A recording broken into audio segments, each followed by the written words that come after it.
Hello കൂട്ടുകാരെ, എല്ലാവർക്കും നിജോസ് വേൾഡിൻ്റെ പുതിയൊരു വീഡിയോയിലേക്ക് സ്വാഗതം. എല്ലാവരും സുഖമായിട്ടിരിക്കുന്നെന്ന് വിശ്വസിക്കുന്നു. ഞങ്ങളിവിടെ സുഖമായിട്ടിരിക്കുകയാണ്. അപ്പോൾ എല്ലാവരും സന്തോഷത്തോടെയും ആരോഗ്യത്തോടെയും ഒക്കെ ഇരിക്കുക കേട്ടോ. ഇന്നത്തെ വീഡിയോയിൽ സംസാരിക്കുന്നത് ഫിസിക്കൽ കോണ്ടാക്ട് ചെയ്യുന്ന സമയത്ത് നമ്മൾ അറിഞ്ഞോ അറിയാതെയോ ചെയ്യുന്ന ഒരു മിസ്റ്റേക്ക് എങ്ങനെയാണ് നിങ്ങളുടെ പ്രഗ്നൻസി നീണ്ടുപോകുന്നത് എന്നതിനെ പറ്റിയിട്ടാണ് കേട്ടോ.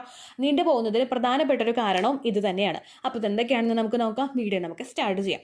തുടക്കത്തിൽ തന്നെ പറയാം, ഫിസിക്കൽ കോണ്ടാക്ട്, സെക്സ് എന്നീ ടോപ്പിക്സിനെ പറ്റിയിട്ട് വീഡിയോസ് ചെയ്യുമ്പോഴേക്കും അതിന് താഴെ വന്നിട്ട് ഭയങ്കര മോശമായിട്ട് ഭയങ്കര വൾഗറായിട്ട് കമൻസ് ഇടുന്ന ഒരുപാട് ഞരമ്പന്മാർ ചാനലിൽ കറങ്ങി നടക്കുന്നുണ്ട്. നമ്മുടെ ആ വീഡിയോ കംപ്ലീറ്റ് ആയിട്ട് വാച്ച് ചെയ്തതിന് ശേഷം നമ്മുടെ ചാനലിൻ്റെ അടിയിൽ വരുന്ന കമൻസ് ഉണ്ടാവുമല്ലോ, ഒരുപാട് പേര് പേഴ്സണലായിട്ട് ചോദിക്കേണ്ട കാര്യങ്ങൾ. ഈ കമൻസ് ഒക്കെ വായിച്ചതിന് ശേഷം ഇവർ ചെയ്യുന്നത് ഈ കമൻറ്റ് ഇട്ടവരോടാണ് സംസാരിക്കുന്നത് എന്നുള്ള തരത്തിൽ അവരുടെ പേര് ടൈപ്പ് ചെയ്തിട്ട് നിന്റെ ഞാൻ ഇങ്ങനെ ചെയ്യും അങ്ങനെ ചെയ്യും എന്നുള്ള രീതിക്കാണ് ഇവർ കമൻറ്റ് ഇടുന്നത്. അതുകൊണ്ട് അങ്ങനെയുള്ള കമൻസ് വായിക്കുമ്പോൾ നിങ്ങൾക്ക് മനസ്സിലാവുമല്ലോ, ഒരു ലൈൻ മാത്രം വായിച്ചിട്ട് നിങ്ങൾ അത്തരത്തിലുള്ള കമൻസ് റിപ്പോർട്ട് അടിച്ച് ബ്ലോക്ക് ചെയ്യാനായിട്ട് ശ്രദ്ധിക്കുക കേട്ടോ. അത് മുഴുവനായിട്ട് വായിച്ചു കഴിഞ്ഞാൽ നിങ്ങളുടെ ആ ദിവസങ്ങളെ അഫക്റ്റ് ചെയ്യുന്നതിന് അതിനൊരു കപ്പാസിറ്റി ഉണ്ട് കേട്ടോ. അപ്പോൾ അത് നിങ്ങൾ പ്രത്യേകം ശ്രദ്ധിക്കുക. ഇവിടെ സംസാരിക്കുന്നത് സലൈവയും സെമനെയും പറ്റിയിട്ടാണ്. നമ്മുടെ പുരുഷന്റെ ബീജവും അതുപോലെ സലൈവ, നമ്മുടെ വായിലെ ഉമിനീര്, ഇത് രണ്ടും തമ്മിൽ ചേർന്ന് കഴിയുമ്പോഴേക്കും ഒരുപാട് ബുദ്ധിമുട്ട് നമ്മുടെ സ്പേമിന് സംഭവിക്കും. അത് പലർക്കും മിസ്കാരേജ് ഉണ്ടാവാനായിട്ട് മിസ്കാരേജ് അല്ല, പലർക്കും പ്രഗ്നൻസി ഉണ്ടാവാനായിട്ട് ഡിഫിക്കൽട്ടീസ് ഉണ്ടാകും.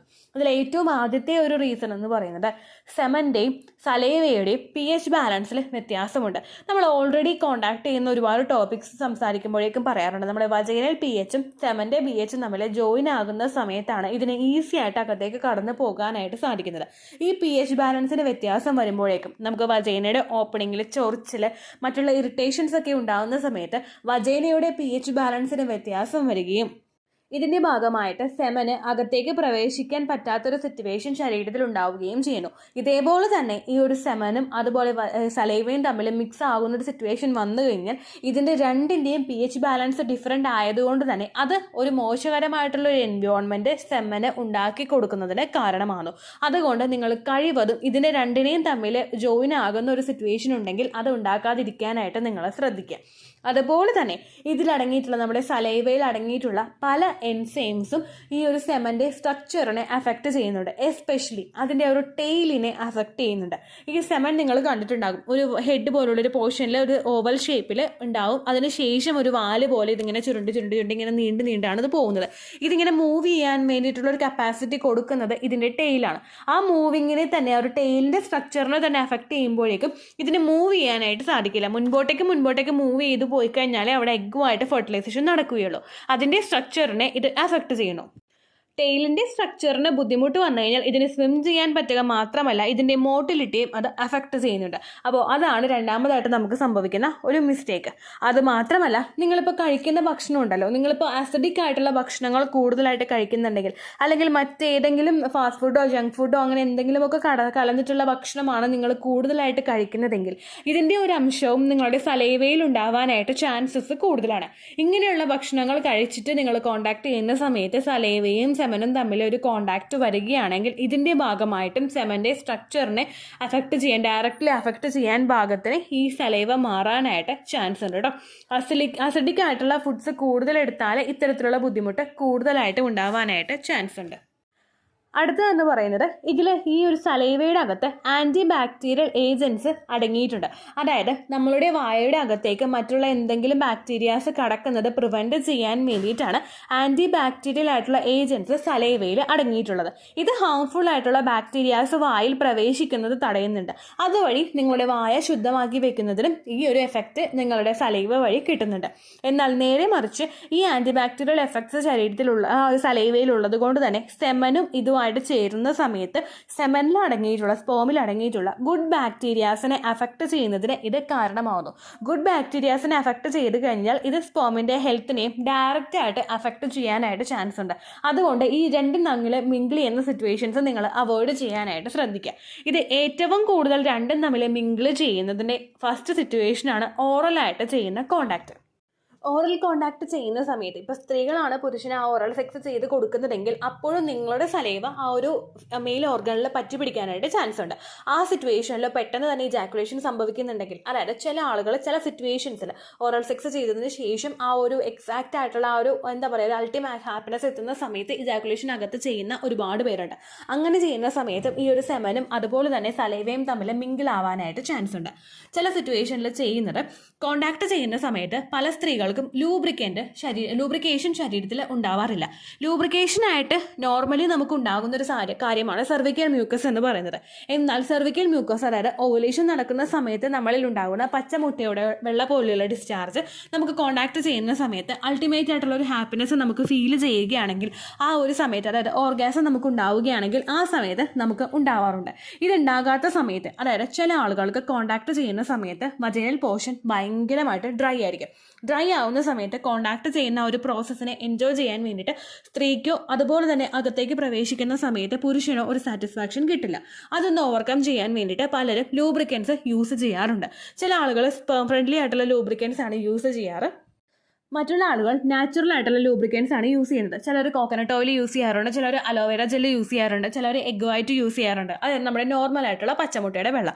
ചിലർ യൂസ് ചെയ്യുന്നത് സലൈവയാണ്. ഈ സലൈവ നിങ്ങൾ യൂസ് ചെയ്യുകയാണെങ്കിൽ, അതായത് ഒരു ഡ്രൈനെസ് ഫീൽ ചെയ്യുമ്പോൾ അതിനൊന്ന് ഓവർകം ചെയ്യാൻ വേണ്ടിയിട്ട് ഈ ഒരു സലൈവ യൂസ് ചെയ്യുകയാണെങ്കിൽ ഡയറക്റ്റ് ആയിട്ട് അകത്തേക്ക് പ്രവേശിക്കുന്ന സെമന് ഇത്രത്തോളം ബുദ്ധിമുട്ടുണ്ടാകാൻ വേണ്ടിയിട്ട് ഈ സലൈവ കാരണമാകുന്നു.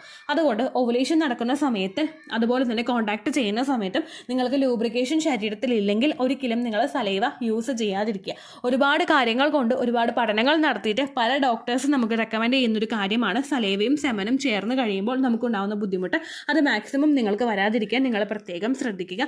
അതുപോലെ തന്നെ ഓറൽ സെക്സ് നിങ്ങൾ ചെയ്യുന്ന സമയത്ത്, ഫിസിക്കൽ കോണ്ടാക്ട് ചെയ്യുന്ന സമയത്ത് കഴിവതും ഓറൽ സെക്സ് ആ ഒരു എക്സാക്റ്റ് ആയിട്ടുള്ള ഓവുലേഷൻ ഡേറ്റിലെങ്കിലും നിങ്ങൾ അവോയ്ഡ് ചെയ്യാനായിട്ട് ശ്രദ്ധിക്കുക.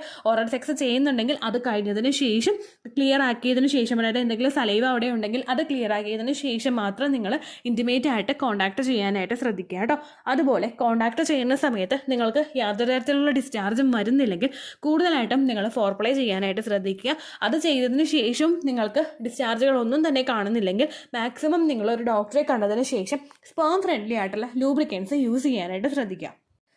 സ്പേം ഫ്രണ്ട്ലി അല്ലാത്ത ലൂബ്രിക്കൻസ് നിങ്ങൾ യൂസ് ചെയ്യുകയാണെങ്കിൽ അത് നേരത്തെ ഈ പറഞ്ഞ നമ്മുടെ സലൈവയുടെ എഫക്റ്റ് പോലെ തന്നെ ശരീരത്തിനകത്തേക്ക് സെമൻ കടക്കുന്നത് തടയുന്നു. മാക്സിമം നമുക്ക് ഹാപ്പിനെസ് കിട്ടാൻ വേണ്ടിയിട്ട് അത് സഹായിക്കും. പക്ഷേ പ്രഗ്നൻസി ട്രൈ ചെയ്യുന്നവർക്ക് ആ ഹാപ്പിനെസ് അല്ലല്ലോ വേണ്ടത്. അതിനേക്കാളും അൾട്ടിമേറ്റ് ആയിട്ട് നമുക്ക് വേണ്ടത് ഒരു കുഞ്ഞുണ്ടാവുക എന്നുള്ള കാര്യമല്ലേ. അതുകൊണ്ട് നിങ്ങൾ ആ കാര്യം കൂടി ശ്രദ്ധിക്കുക. മെഡിക്കൽ സ്റ്റോറിൽ നിന്നോ ഓൺലൈൻ സ്റ്റോറുകളിൽ നിന്നോ നിങ്ങൾ ലൂബ്രിക്കൻസ് മേടിച്ച് ഉപയോഗിക്കരുത്. കോണ്ടാക്ട് ചെയ്യുന്ന സമയത്ത് പ്രഗ്നൻസി ട്രൈ ചെയ്യുന്നവരാണെങ്കിൽ ഡോക്ടറെ കണ്ടതിന് ശേഷം മാത്രം ലൂബ്രിക്കൻ്റ് ഉപയോഗിക്കാനായിട്ട് ശ്രദ്ധിക്കുക കേട്ടോ. അതുപോലെ ധാരാളം വെള്ളവും അതുപോലെ വാട്ടറി കണ്ടന്റ് അടങ്ങിയിട്ടുള്ള ഫ്രൂട്ട്സും വെജിറ്റബിൾസും നിങ്ങൾ കഴിക്കുകയാണെങ്കിൽ ഒറിജിനൽ ആയിട്ടുള്ള നമ്മുടെ ആ ഒരു ഡിസ്ചാർജ് ശരീരത്തിൽ കൂടുതലായിട്ട് ഉണ്ടാവാനായിട്ടും ചാൻസ് ഉണ്ട് കേട്ടോ. അപ്പോൾ ഇത്രയേ ഉള്ളൂ വീഡിയോ. യൂസ്ഫുൾ ആയി കാണുമെന്ന് വിശ്വസിക്കുന്നു. ഇത്രയും ഇൻറ്റിമേറ്റ് ആയിട്ടുള്ള ടോപ്പിക്സിനെ പറ്റി ഷെയർ ചെയ്യുമ്പോൾ നേരത്തെ പറഞ്ഞ കാര്യവും നിങ്ങൾ ശ്രദ്ധിക്കുക. വൾഗർ കമൻറ്റ്സ് ഉണ്ടാവാനായിട്ട് ചാൻസ് ഉണ്ട്. ജസ്റ്റ് കമൻറ്റ് അങ്ങനെ റിപ്പോർട്ട് അടിച്ച് ബ്ലോക്ക് ചെയ്യുക കേട്ടോ. കാരണം പ്രഗ്നൻസി റിലേറ്റഡ് ആയിട്ടുള്ള ഒരു ചാനൽ ആയതുകൊണ്ടും ഇൻഫെർട്ടിലിറ്റി ടോപ്പിക്സ് കവർ ചെയ്യുന്നത് കൊണ്ടും ഈ കാര്യം നമുക്ക് പറയാതിരിക്കാനായിട്ട് നിവർത്തിയില്ല. അപ്പോൾ എന്തെങ്കിലും സംശയം ഉണ്ടെങ്കിൽ നിങ്ങൾ കമൻസിൽ ചോദിക്കുക. പണ്ടത്തെ വീഡിയോയ്ക്ക് കമൻസ് ഇടുന്നവർക്ക് റിപ്ലൈ ലഭിക്കുന്നില്ലെങ്കിൽ ലേറ്റസ്റ്റ് ആയിട്ട് ഏത് വീഡിയോ ആണ് അപ്ലോഡ് ചെയ്യുന്നത് അതിന് താഴെ കമൻറ്റ് ഒന്ന് കോപ്പി പേസ്റ്റ് ചെയ്യാനായിട്ട് ശ്രദ്ധിക്കുക കേട്ടോ. അതുപോലെ തന്നെ ഈ റിലേറ്റഡ് ആയിട്ടുള്ള ടോപ്പിക്സ്, അതായത് ഫിസിക്കൽ കോണ്ടാക്ട്, സെക്സ്, അങ്ങനെയുള്ള ഭയങ്കര പ്രൈവറ്റ് ആയിട്ടുള്ള എന്തെങ്കിലും കാര്യങ്ങൾ നിങ്ങൾക്ക് സംസാരിക്കണമെന്നുണ്ടെങ്കിൽ, ഇതുപോലുള്ള ഞരമ്പന്മാരൊക്കെ പേടിയാണെങ്കിൽ നിങ്ങൾക്ക് മെയിലിൽ അയക്കാവുന്നതാണ്. മെയിൽ ഐ ഡി ചാനലിലെ എബൌട്ടിൽ കൊടുത്തിട്ടുണ്ട് കേട്ടോ. അതിൽ നിങ്ങൾ മെയിൽ ചെയ്യാനായിട്ട് ശ്രദ്ധിക്കുക. അതുപോലെ തന്നെ നിങ്ങൾ ഓവുലേഷൻ ഡേറ്റ് കാൽക്കുലേറ്റ് ചെയ്ത് തരാനായിട്ട് റിക്വസ്റ്റ് ചെയ്യുന്നവർ എത്രയാണോ നിങ്ങളുടെ സൈക്കിൾ ലെങ്ത് അത് മെൻഷൻ ചെയ്യാനായിട്ട് ശ്രദ്ധിക്കുക.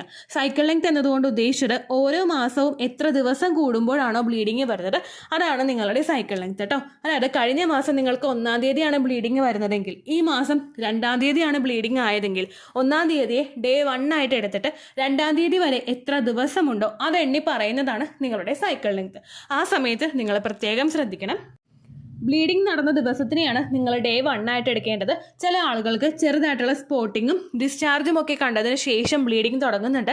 സ്പോട്ടിങ് നടന്ന ദിവസം നിങ്ങൾ എടുക്കേണ്ട ആവശ്യമില്ല. എപ്പോഴാണോ ചോര പോയി തുടങ്ങിയത് ആ ദിവസത്തിനെ ഡേ 1 ആയിട്ട് എടുത്താൽ മതിയായിരിക്കും കേട്ടോ. അതുപോലെ കമൻസിൽ ഒരിക്കലും പീരിയഡ് ഡേറ്റ് ജനുവരി 1 അല്ലെങ്കിൽ ഫെബ്രുവരി 2 ഓവുലേഷൻ ഡേറ്റ് കണ്ടുപിടിച്ച് തരുമോ ചേച്ചി എന്ന് പറഞ്ഞൊരു കമൻറ്റ് നിങ്ങൾ ഇടരുത്. കാരണം സൈക്കിൾ ലെങ്ത് കണ്ടുപിടിക്കാതെ സൈക്കിൾ ലെങ്ത് എന്താണെന്ന് അറിയാതെ ഒരാൾക്കും ഓവുലേഷൻ കൃത്യമായിട്ട് മനസ്സിലാക്കാനായിട്ട് സാധിക്കില്ല. അതുകൊണ്ട് ഞാൻ ഈ പറഞ്ഞ മെത്തേഡ് അനുസരിച്ചിട്ട് നിങ്ങൾ സൈക്കിൾ ലെങ്ത് കണ്ടുപിടിക്കാനായിട്ട് ശ്രദ്ധിക്കാം കേട്ടോ. അപ്പോൾ അടുത്തൊരു വീഡിയോ ആയിട്ട് നമുക്ക് വീണ്ടും കാണാം. ബൈ.